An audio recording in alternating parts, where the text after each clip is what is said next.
Assalamualaikum warahmatullahi wabarakatuh. Bertemu lagi dengan saya Reza Sylvia dengan NIM 1916 030061 dengan prodi Manajemen Bisnis Syariah, Fakultas Ekonomi dan Bisnis Islam UIN Imam Bonjol Padang. Dengan mata kuliah Akuntansi Manajemen dengan dosen Ibu Tilawatil Ciseta Yoda SE MSI dengan materi full costing dan variable costing. Baiklah, yang pertama saya akan menjelaskan pengertian full costing dan variable costing. Yang pertama itu ada pengertian variable costing.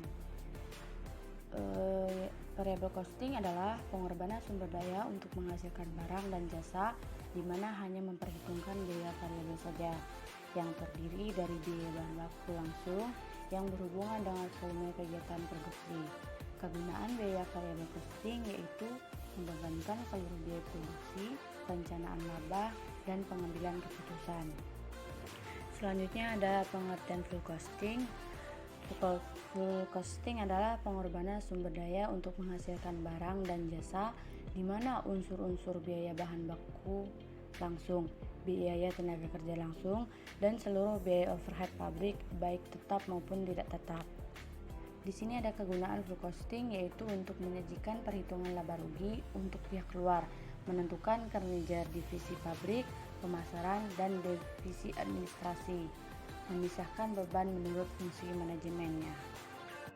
Di sini ada kelemahan dan kelebihan variable costing dan variable full costing. Baik, untuk kelemahan dari variable costing itu pemisahan ke dalam biaya variabel dan biaya tetap sebenarnya sulit dilaksanakan karena jarang sekali suatu biaya benar-benar variabel atau tetap. Kemudian setiap ada kelemahan pasti ada kelebihan. Untuk kelebihan dari variable costing ini yaitu untuk perencanaan laba, metode variable costing menitiberatkan pada informasi mengenai kontribusi margin yang merupakan kelebihan dari hasil penjualan terhadap biaya variabel. Selanjutnya yaitu kelemahan dan kelebihan full costing. Untuk kelemahannya itu seringkali tidak relevan untuk tujuan manajerial kontrol di dalam jangka pendek. Kemudian untuk kelebihannya yaitu konsep baku yang sudah diterima umum di mana pihak eksternal lebih mudah memahaminya.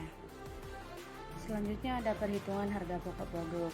Dalam pendekatan variable costing, semua unsur biaya produksi hanyalah biaya produksi variabel yang diperhitungkan sebagai elemen harga pokok produk.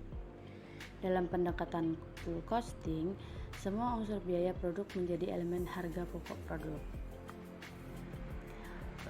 Kemudian dalam arus biaya variable costing, elemen biaya periodik terdiri dari biaya overhead tetap ditambah biaya administrasi dan penjualan.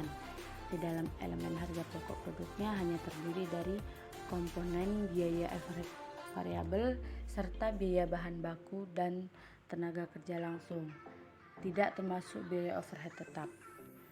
Dalam arus biaya full costing elemen, biaya periodik hanya terdiri dari biaya administrasi dan penjualan.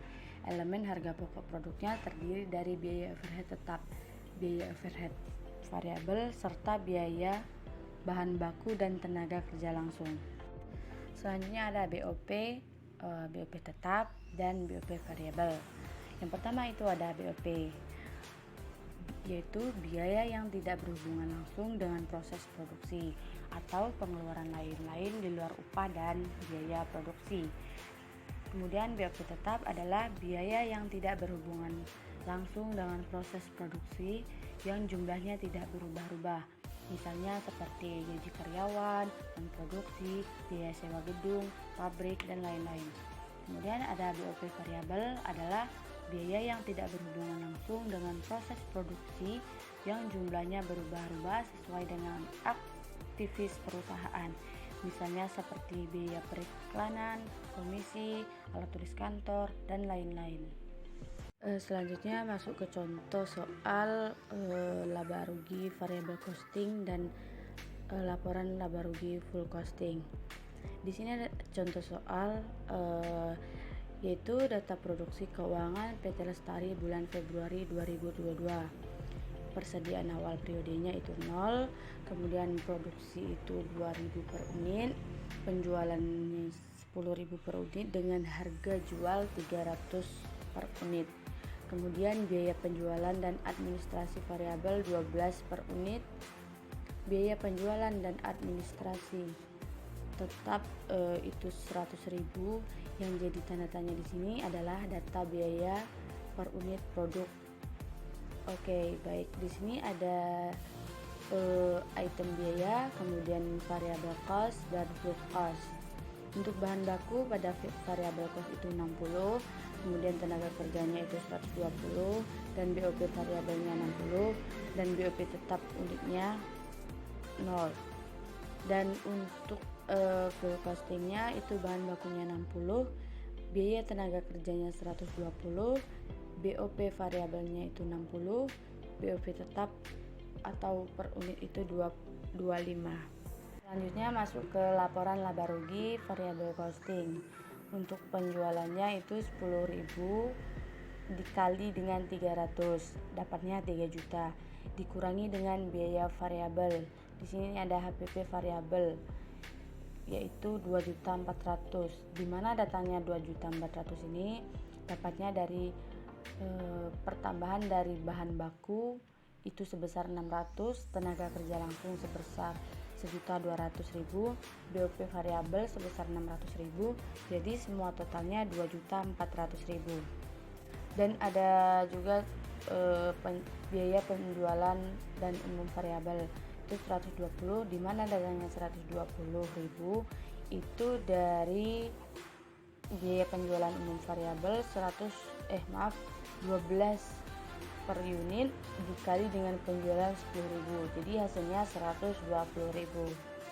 Jadi dapat dijumlahkan 2.400.000 ditambah 120.000 dapatnya 2.520.000. Untuk margin kontribusinya 500.000. Kemudian dikurangi biaya tetap. BOP tetap itu 300.000. Dapat BOP tetap itu 25 per unit dikali dengan jumlah produksi 12.000, dapatnya 300.000. Untuk beban penjualan dan umum tetap itu 100.000 ada di soal, jadi ditambahkan 300.000 ditambah 100.000 hasilnya 400.000. Jadi laba bersih itu 400.000. Selanjutnya yaitu contoh dari laporan laba rugi full costing, di mana di sini penjualannya 1.000 per unit dikali dengan 300, dapatnya 3 juta. Kemudian dikurangi HPP, di mana datangnya HPP itu yaitu penjumlahan dari bahan baku itu 600.000, kemudian tenaga kerja langsung itu dapatnya 1.200.000, dan BOP variabel dapatnya 600, BOP tetap dapatnya 250.000. Jadi totalnya 2.650.000. Kemudian laba kotor. Untuk laba kotor ini dapatnya dari 3 juta dikurang HPP tadi 2.650.000, hasilnya